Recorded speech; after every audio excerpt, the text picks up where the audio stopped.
First of all, thank you to the organising committee for inviting me to give this prestigious keynote, and thank you too for giving me the broad canvas of nursing's current challenges to work on. Thank you particularly to Professor Kelly last night, who said to me, whatever you do, don't mess up on the ending. The ending is really important, so thank you for that. That really helped me. I have to say at the outset that I've succumbed to the temptation to try and give a talk that says everything that could possibly be said about nursing in one go. So in this talk, I want us to relook perhaps, at some absolutely central concepts for the profession. Right. The hero of the 1999 film The Matrix, Neo, you will remember, is given a choice of pills to take by Morpheus, played by Lawrence Fishburne. The blue pill, to put it simply, would allow him to continue to accept appearances. The red pill leads us to see the reality behind those appearances. And it's become a term used by many groups to describe a kind of consciousness raising, to see how deep the rabbit hole goes, to use Morpheus's phrase. So let's introduce the main concepts that will be the starting point for this talk before we decide which pill to take. Autonomy and caring. Come on. Autonomy and caring and autonomy. They work either way, like Rosencrantz and Guildenstern, have got to be the two signifiers for nurses. Although it's relatively easy to see the purpose that they serve in helping to form and maintain a sense of professional identity, it's harder to know where they came from. For example, I've recently read Woodham Smith's impressive biography of Florence Nightingale. It seems unlikely that they were really central to her idea of nursing. Could it be that the mythology of Nightingale as a ministering angel that grew up in Britain while she was working in the Crimea was more to do with the psychic needs of the Victorian population than anything she was interested in herself? A fantasy of a reunion with the lost mother, perhaps. I heard recently that often World War I soldiers, when they were dying, as so many of them did, spoke to or about their mothers. Nightingale was more concerned, I think, with solving problems, cutting through bureaucracy, and with efficient and effective working. I'll return to these 2 points later. The trouble is that Nightingale wrote so prolifically that you can extract a series of quotations from their contexts and line them up to support any particular position about the profession. So let's talk about autonomy. Autonomy is a key signifier for professionals. Most definitions go something like this. Professional autonomy means having the authority to make decisions and the freedom to act in accordance with your professional knowledge base. I think this idea of professional autonomy leaks out in the imagination of professionals into something slightly larger, accentuating authority, independence, freedom from others' meddling, clear boundaries with other occupational groups and with clients, and the respect of others.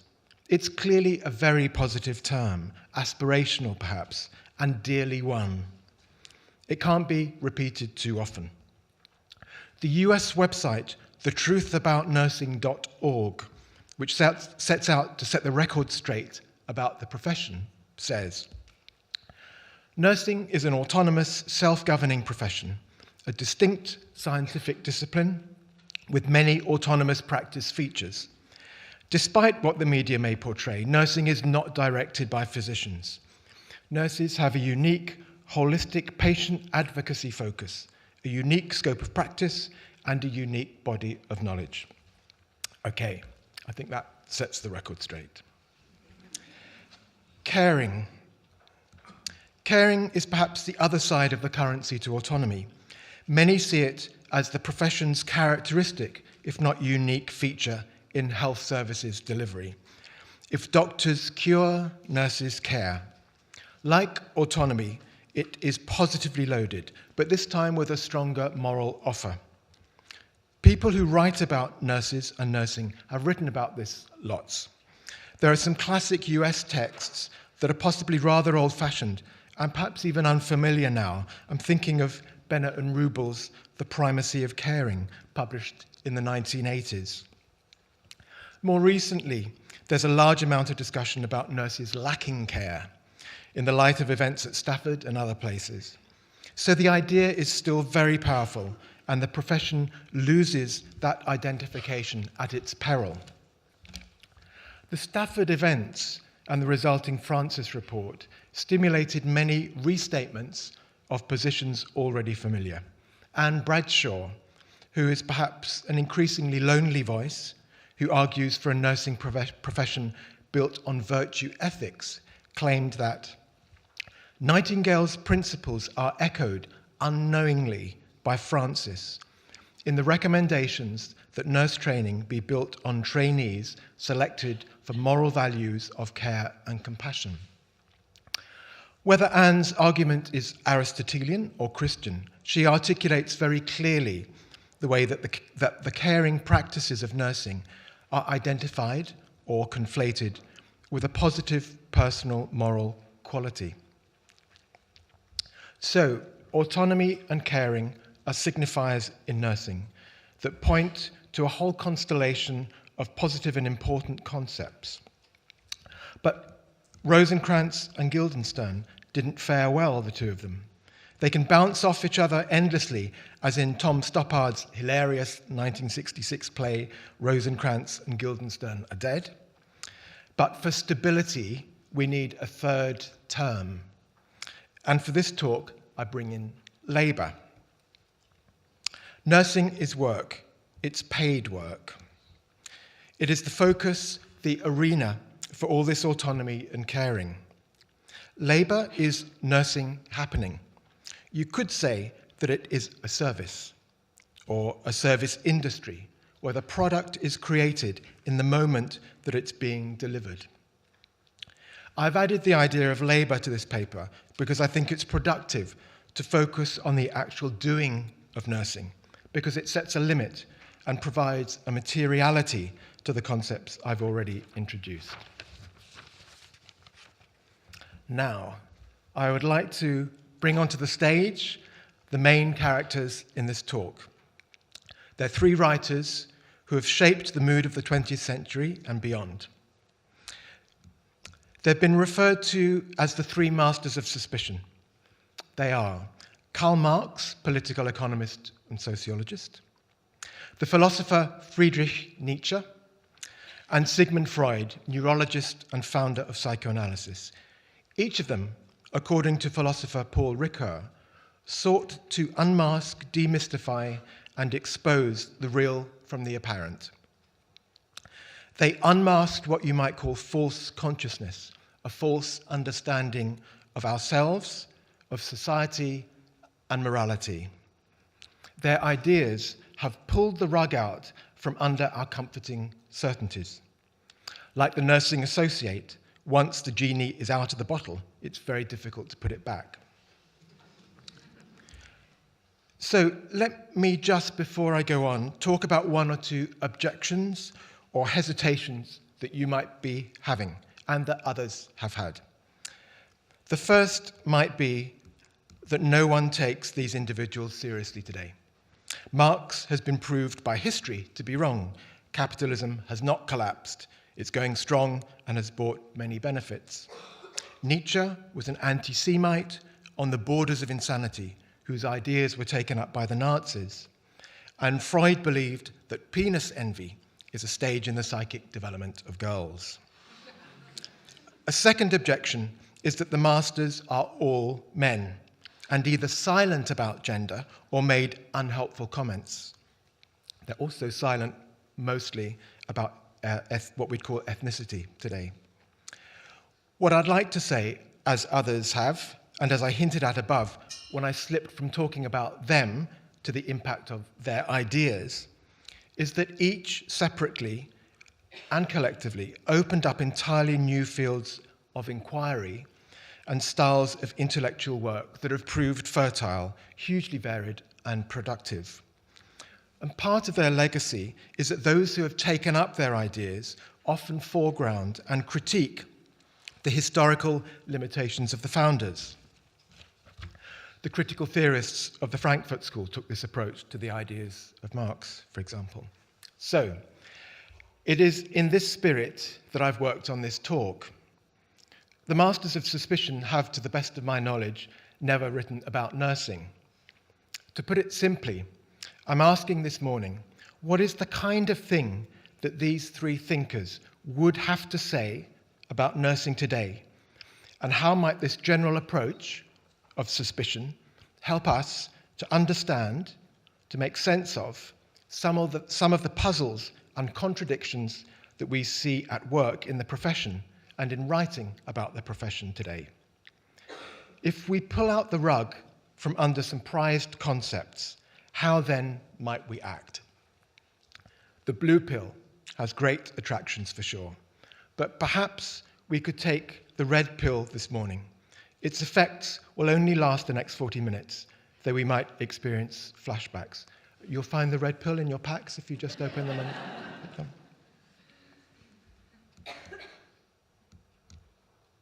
Well, you need to be really strong to press this green button. That's right. Karl Marx was born in Germany and moved to London in 1849. He believed that societies are divided into two classes of people: those who own and control the structures and means of producing society's goods, the bourgeoisie, and those who own nothing or very little, like us, who are obliged to sell their labor to the first group to survive, the proletariat. The interests of these two groups, bourgeoisie and proletariat, are clearly different, and because of this, society, according to him, is characterized by class conflict. He saw history in terms of a number of periods or epochs. Feudal society, where wealth and production had been based on the land ownership of the aristocracy, was replaced by the beginnings of today's capitalist society. Technological development, for example, Britain's industrial revolution of the 18th and 19th centuries, allowed the bourgeois class to exploit the efficiencies of factory-based production for its private gain. The only option for the majority of the people is to become wage laborers, separated or alienated from their work. Marx believed in an end of history when the contradictions of capitalism would lead to its demise. Those who own and control the means of production also work to create what Marx called ideological power, or control over how people think about the social world and their own place in it.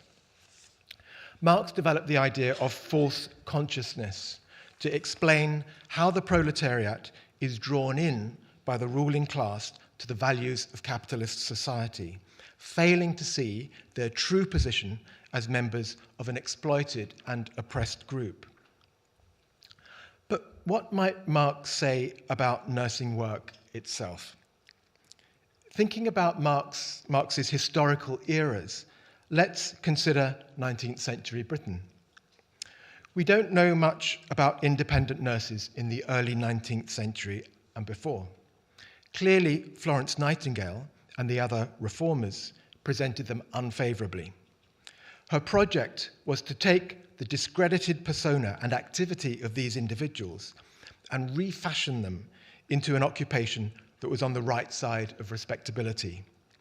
Like many figures with a political mission, she painted an exaggerated picture of what she was up against, writing that nursing had been left to, I love this quote, those who were too old, too weak, too drunken, too dirty, too stupid, or too bad to do anything else. Brilliant. That's something to aspire to, isn't it? To be all of those. From now on, I'm going to aspire to be all of those. Particularly the dirty bit, I like that. Nightingale moved nursing work from a labour done by individuals for themselves to nursing as work inserted into and sold to the hospital. During the 19th century, we know the hospital system developed because of technical advances like anaesthetics and antiseptic surgery, as well as the success of the medical profession itself. This created a need for a worker like a nurse to staff an increasing number of hospital wards. Rather like once you've invented the spinning jenny, you need people to operate it, preferably day and night. Nightingale's work dovetailed into this change and perhaps would not have been successful without it. So the nurse had to sell her labour to the hospital system. The development of the hospital system followed the same principles that industrialization did. The most efficient use of human labour. Florence Nightingale shared the drive for efficiency. Woodham Smith tells us, her requirements for hospital design were not merely exacting, they were revolutionary. She had a scheme for saving work by having hot water piped up to every floor. She wanted a lift to bring up patients' food so that the nurse should never be obliged to quit her floor except for her own dinner and supper. Without a system of this kind, the nurse is converted into a pair of legs. Nursing work, after a while, became subject to a division of labour, with aides and auxiliaries, and later a second level of nurse, along with the virtually free labour of students. This division of the workforce set different levels of nurse against each other, the more highly paid and qualified feeling under threat from their cheaper colleagues, while those at the bottom of this hierarchy feeling put upon and undervalued. This division is typically seen as increasing efficiency while making a workforce easier to dominate. Individual hospitals, as well as the profession itself, developed cults of loyalty with their badges and uniforms, an ideology of belongingness that covered over exploitation and loss of independence. It could be that nurses began to be alienated from the products of their labour, i.e. the satisfaction of having made a difference, as their work was consumed in the overall production process of the hospital system. David Wagner, writing in 1980 about nursing in the United States, claimed, nursing history has been characterized not by a rise in professional autonomy, responsibility, and prestige, as it is sometimes portrayed by professional leaders, but by a diminution of independence, increasing stratification and division of labour, and growing revolt against assembly line conditions. In Marx's mammoth book, Capital, he sets out in detail how the value of the products of labour is determined in a capitalist system. It is the capitalist's task to obtain as much value as possible from any given amount of wage labour. This efficiency will ultimately add to the surplus value, the profit, that the capitalist obtains. So in a capitalist for-profit system, the hospital owner would want to use nursing labour in the most efficient way and reduce waste, devise the most efficient shift systems, adjust the division of labour, keep wage costs as low as possible, and reduce overall labour input to a level that enables proper production, the throughput of patients, to a specified standard. You can imagine the complexity of achieving all of these factors. Florence Nightingale, as you can see, was aware of all of this. In a state system like ours in the UK, the profit element is not present, but all the other drives for efficiency and reduction of waste are clearly at work. And this is work. And this is why trades unions developed, to try to reduce the power imbalance between the capitalists offering work and the series of individuals lining up to offer their labour. I don't have time, unfortunately, to talk about what's become known as emotional labour. I had to cut that. I want to talk about caring now and turn to the second of the masters of suspicion. The others have got beards, but he's got an amazing moustache. Nietzsche was a philosopher, but not in the Anglo-Saxon sense of rehearsing a series of logical statements to build up an argument about something no one is interested in. His writing was speculative, audacious, polemical, dyspeptic. He focused on the human individual in society, often in fiercely critical terms. At 24, he was the youngest classics professor to be appointed at the University of Basel. But in professional terms, at least, it was all downhill from there. He was anti-religious, certainly anti-Christian. He turned traditional morals on their head. These views apparently made him effectively unemployable by any German university. Like Marx, he's been hugely influential. Philosopher Georg Simmel compared Nietzsche's importance in the field of ethics to that of Copernicus in cosmology. The theme I want to talk about this morning is his critique of morality. He called the development of morality the most calamitous human error. He thought of systems of morality, like those of Judaism and Christianity, as hindering humanity in its transition from being little more than an ape moving in hordes towards becoming a self-affirming Übermensch, an overman, or Superman, as some have translated it. He sets out his historical account of the origins of morality in human history in his book On the Genealogy of Morality, published in 1887. And how much of his account is history and how much is mythology, I leave to you to decide. Nietzsche gives us a picture of a time when an aristocratic warrior class was dominant in human societies. Their dominance was reflected in influence over the concepts good and bad, which are pre-moral, if you like. From their perspective, the aristocrats, good would be synonymous with nobility, what's life-affirming and powerful, a realm where justice is immediate.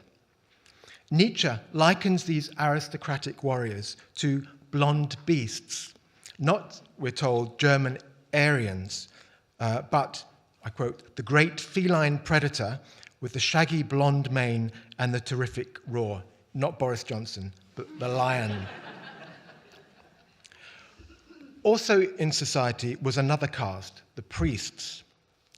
The priests, for Nietzsche, stand for all those who feel and are disenfranchised and powerless in situations of subjugation. This group develops a deep hatred for and jealousy of the powerful, and along with it, a kind of fantasy revenge. This revenge takes the form of an inversion of the good-bad dualism embodied by the aristocratic beasts, and its replacement with a moralized good-evil pair. This is the morality that the priests promulgate among the slaves, and is the origin of what Nietzsche calls the slave revolt in morality.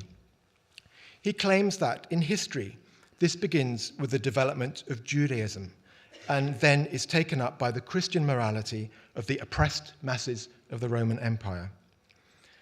Because they are deprived of the power to act with immediacy, they develop a belief that justice is a deferred event, an imagined revenge, which will eventually win the reward of everlasting life for the weak, while the strong are cast as evil.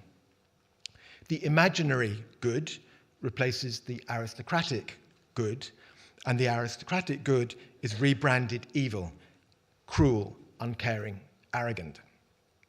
So, we have a sense of powerlessness, a secret resentment of those who have power, and a fantasy revenge in the form of an inversion of the good and the bad. What has this got to say to us about nursing? He asks. Those who have read John Paley's 2002 paper, Caring as a Slave Morality, will know very well where this argument is going. He claimed, to put it very simply, that nurses can be understood as the slaves, and doctors, he says, as the nobles. The doctors get all the perks. and get on government committees that nurses don't have a place at, and get huge research grants, which they have stitched up. Nursing witnesses this huge differential in power, reward, and influence. Ah, yes, say nurses, but we empathize with the patients. We're the ones who hold their hands when they're dying. And that elevates our work, according to some nursing authors, to either religious or humanistic high ground. This is our reward. And for many religious and philosophical traditions, empathy and compassion are the keys to moral thinking. Doctors, by contrast, are caught in a medico-scientific model. But for Paley, the effects of this strong identification with caring have been debilitating for the profession, standing in the way of nursing becoming a noble, by which Paley means properly scientific, or I would add, an assertive and powerful profession. So John Paley's paper offers one, yes, highly speculative explanation for the profession's strong identification with caring. And he is not alone in pointing out some of the dangers of this identification. But caring? Empathy? Really? Sigmund Freud was an Austrian neurologist and widely considered to be the father of psychoanalysis. Because of Freud's position as a doctor attempting to treat patients with sometimes incapacitating problems, his focus was on psychopathology, literally the study of the suffering of the soul. Often the suffering was related to traumatic events in childhood. From his practice, Freud developed his talking cure and an elaborate range of theories that he refined throughout his life. Fundamental to them, I think, is the notion of the unconscious, the continual repression of thoughts that are too difficult or traumatic to process consciously. We are unaware of them, yet they influence our thinking, emotions, and behavior. They might be glimpsed through dreams, jokes, and slips of the tongue. His theories ran counter to prevailing ideas and even common sense, and remain controversial. So, what might Freud say about caring and empathy? I want to start by talking about Isabel Menzies-Lith's classic study on social defenses against anxiety among nurses, a study first published, I think, in 1960. She was a psychoanalyst working at the Tavistock Clinic in London and was asked for help with a hospital's problem. The senior staff, we are told, this is the 1950s, it could be yesterday. The senior staff felt that there was a danger of complete breakdown in the system of allocating student nurses to frontline work with patients, while also trying to train them effectively. Menzies-Lith, following Freud, you could say, was a mistress of suspicion, and took this as a presenting problem, masking a deeper psychic cause, and set about to look for that cause. Her method, also like Freud, involved extensive talking with people, although she also did observational work. She used Freud's description of infantile psychic life, later developed by Melanie Klein, as her conceptual framework. Her conclusion was that the distress that the nurses experienced was connected to infantile anxieties aroused in the nurse by contact with seriously ill patients. She saw these anxieties linked to the strong emotions of love, hate, and aggression, and suggests that the nurse projects her own infantile fantasy into the workplace, experiencing the work as a deeply painful mixture of objective reality and fantasy. One of the ways that the system was meant to reduce anxiety, you'll remember if you know the paper, was through various arrangements for distancing nurses from patients. Nowadays, with talk of caring and empathy and the named nurse, we might think we've moved on from the situation that Menzies encountered. But what if our professional emphasis on caring and empathy are themselves unconscious ways of maintaining some kind of sense of distance and control. Let's explore this a little. In one of his later books, Civilization and Its Discontents, published in 1929, Freud writes about the familiar biblical injunction to love your neighbor as yourself. He says it's impossible, or at the very least, the command is deeply problematic for a number of reasons. To summarize the argument, Freud claims that aggressiveness is more primitive in terms of human development than love. We have to be socialized to love and be given these injunctions to love our neighbor. But my relationship with my neighbor, according to Freud, is more likely to be one of hatred, rivalry, and hostility. Moral behavior comes from culture, and mutual hostility, he argues, precedes this. It makes no sense to love the neighbor, says Freud. And in any case, how could we love them in the same way that we love our kith and kin? Are we to understand the neighbor as an extension of ourselves, or the familial, someone like me? My relationship with my neighbor, or my patient, is enigmatic, fundamentally because they are unknowable. For philosopher Emmanuel Levinas, the other person presents themselves to us when we encounter them as other, not just another version of ourselves. We still have a responsibility toward them to acknowledge them and their requirements, but their otherness or alterity remains and needs to be preserved. So according to these kinds of argument, empathy, feeling with you, apparently intuitively, is problematic for at least three reasons. First, we could say there is something imperialistic about my understanding of you. I can only know you from my own position. At best, I have a fantasy of who you are and what you are like.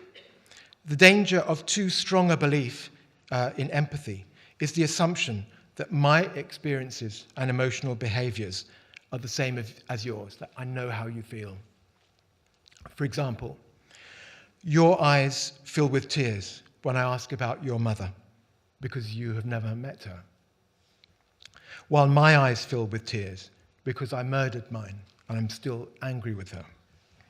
Second, I do not really know how or why or what often I feel, at least if we take seriously the possibility that the self is divided into conscious and unconscious, as Freud suggests. Third, I may find this prospect of radical aloneness too much to bear and seek comfort in fantasies of deep connection and oneness with the humans I come across. For example, the patients that I have to care for. Although there are well-formulated critiques of this line of argument, for sure, to entertain the possibility that there may be truth in them makes nursing's talk of empathy start to feel slightly uncomfortable if it results in the unwitting involvement of patients in nurses' own unconscious emotional needs, as Menzies Lith's case study suggests. So, to sum up this part of the talk, the injunction on nurses to care is problematic. According to some branches of psychoanalysis, there is a more basic drive to hostility and separateness toward the other, which the call to care has to cover over. The call and the claim to be empathetic is an impossibility if we, as divided subjects, do not even know ourselves, let alone the enigmatic other. So,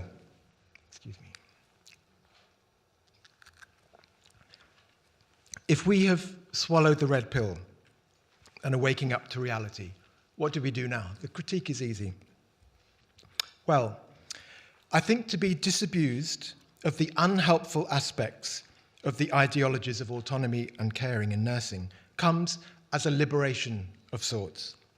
They can bear down too heavily on us, especially when we have a secret sense that all is not well. We can put too much of our energy into managing the anxiety that suspicion creates. So, with our newfound vitality, do we join a trade union, strike like the junior doctors, go into analysis or group therapy, shake off a slave morality, become more of a beast, or bleach our hair? Yes, all of these things. Why not? But the masters of suspicion also provide us with tools for analysis and critique of our situation and of contemporary puzzles about nursing. Why do nurses continue to acquiesce to declining working conditions? How might we understand cruelty to patients and horizontal violence in the profession? Why do so very few nurses vote in the RCN's ballots? And this critique does not mean that we don't act with responsibility to patients and others. It means, to take this example, that the injunction to care and be empathetic because the patient is like me is replaced by an ethical decision to respect the otherness of the other. And because, according to Levinas, the other is radically unknowable, it means we listen carefully to what they tell us.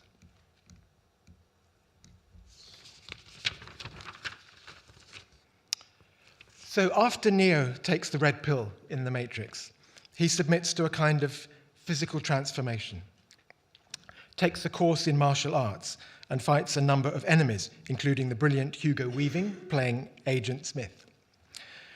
But for all its dramatized uncovering of ideology, The Matrix is another Hollywood blockbuster, a triumph of box office capitalism. Its guns and glamour are not our daily experience, at least not mine. Or the glamour may be, obviously. But it has provided a fertile metaphor for questioning ideas about reality and fantasy. This final paragraph is sponsored by Danny Kelly. But Slavoj Žižek, philosopher and Marxist psychoanalyst, wants a third pill when he looks at the Matrix. One that enables him to see not the reality behind the illusion, which is kind of what we've been talking about so far, but reality in illusion itself. He says, if something gets too traumatic, it shatters the coordinates of our reality. We have to fictionalize it. There has to be some third imagined element that allows me to engage in doing nursing or being an intellectual. The question is not, why does the Matrix need the energy? If you remember, all these human beings are sort of unconscious and plugged into the system that drains their energy, if you know the film. The question is not, why does the Matrix need the energy, but why does the energy need the Matrix? The energy is our pleasure of maybe being a nurse. Why can't we enjoy it directly? Our libido needs an illusion in order to sustain itself, a story, a symbolic fiction. So, autonomy and caring as symbolic fictions, stories we tell ourselves and take part in, enable us to continue to nurse because they cover over the ever-present threat of formlessness, meaninglessness, and trauma. Thank you very much.